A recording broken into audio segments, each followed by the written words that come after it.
तर यवतमाळच्या दिग्रसमध्ये पाळेश्वर मंडळाकडून समाज प्रबोधनाचा संदेश देत गणेशोत्सव साजरा करण्यात येतोय।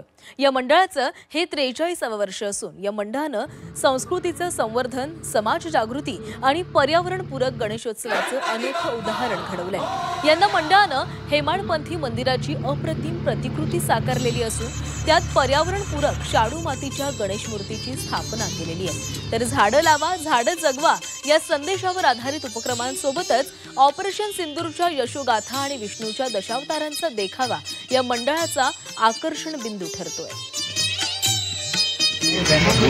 मागील 42 वर्षापासून सातत्याने संस्कृतीचे संवर्धन, जनजागृती, समाज जागृती आणि पर्यावरणपूरक गणेश उत्सवाचे अनोखे उदाहरण मंडळाने घडवले आहे।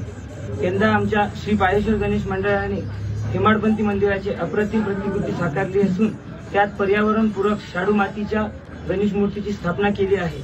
तसेच झाडे लावा व झाडे जगवा या उपक्रमासोबतच ऑपरेशन सिंदूर यांच्या यशोगाथा आणि विष्णू पुराणातील भगवान श्री विष्णूच्या दशावताराचा देखावा साकारला आहे।